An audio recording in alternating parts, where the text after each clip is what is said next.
Bonjour à tous, aujourd'hui je vais vous faire une petite vidéo très courte de ce cadenas à empreinte digitale, un cadenas connecté. Si vous aimez ce genre de vidéo et si vous voulez découvrir d'autres produits de ce type-là, des produits pas chers qu'on peut trouver soit sur Amazon, soit sur AliExpress, cliquez sur le pouce en l'air, comme ça, si je vois que vous êtes intéressé, je ferai d'autres vidéos de ce type-là, puisqu'il m'arrive souvent d'acheter ce genre de petits produits nouveaux et insolites sur AliExpress. Donc autant vous en faire profiter au passage. Et si vous voulez vous abonner à la chaîne, c'est très simple, il suffit juste de cliquer sur le petit bouton rouge qui se trouve en bas à droite de la vidéo. Alors on va procéder au déballage de ce cadenas et ça va être encore plus rapide que d'habitude. D'habitude c'est très rapide, mais là ça va être encore plus rapide. Hop, déballage.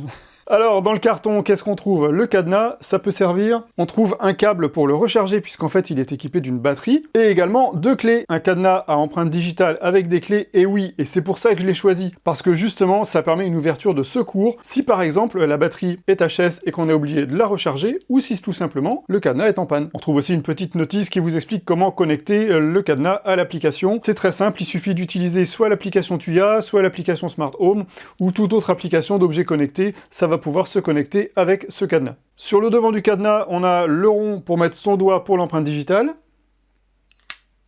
Et voilà, ouverture automatique. Ça marche pas à tous les coups. Et si jamais un jour, donc comme je le disais, vous avez une panne de cadenas, soit plus de batterie, soit une panne électronique, tout simplement, ça peut arriver, eh bien sur le dessous ici, il faut enlever le cache qui se trouve là, donc il faut le dévisser à l'aide de la clé. Voilà, on enlève le petit cache. C'est du métal, le petit cache. Et ici, on a donc la serrure pour mettre la clé du cadenas. Et voilà, et donc on peut l'ouvrir avec la clé.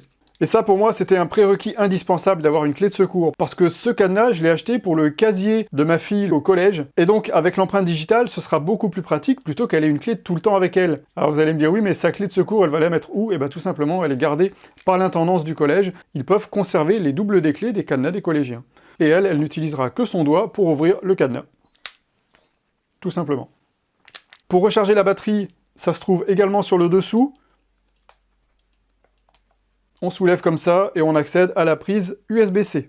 Donc on peut utiliser soit le petit câble fourni, soit un chargeur USB-C de smartphone. Je vous affiche les dimensions tout de suite ici, et j'ajoute que le diamètre de la manille est de 7 mm. Ce qu'il manque aussi comme information pour les dimensions, c'est l'épaisseur du cadenas qui fait 22 mm.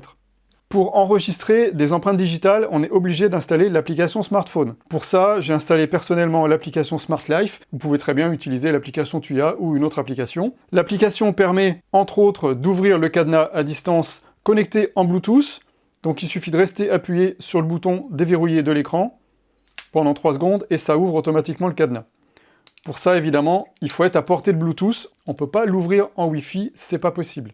Il y a un nombre limité d'empreintes digitales, c'est limité à 20 doigts. Donc c'est quand même pas mal, 20 doigts, vous avez la possibilité d'enregistrer plusieurs utilisateurs ou 2 fois chaque doigt. Je vous conseille de faire plusieurs fois chaque doigt, parce qu'en fonction de la manière dont vous allez le poser sur l'empreinte, il peut y avoir des problèmes de reconnaissance. L'inconvénient un petit peu de ce cadenas par rapport à une empreinte digitale comme on la connaît sur un smartphone, c'est qu'il ne va vous reconnaître que si vous positionnez le doigt exactement comme vous l'aviez mis lors de la reconnaissance. Même si vous enregistrez votre doigt en le bougeant un petit peu plusieurs fois, vous serez quand même obligé de le remettre à peu près comme vous l'aviez mis au départ. Donc ça, c'est un peu l'inconvénient. C'est pas aussi fiable qu'une empreinte de smartphone. Mais bon, ça fait déjà 3 semaines que je l'ai en test à la maison. Tous les jours, j'essaye de l'ouvrir, ma fille aussi. À chaque fois, on y arrive. Des fois, il faut 2 ou 3 tentatives, mais jamais plus de 3 tentatives pour l'ouvrir. Donc je clique sur le plus pour ajouter l'empreinte et je clique sur démarrer la capture. À ce moment-là, je vais poser plusieurs fois mon doigt sur l'empreinte.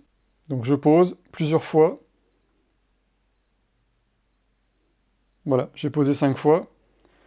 Et ensuite, je vérifie si ça fonctionne.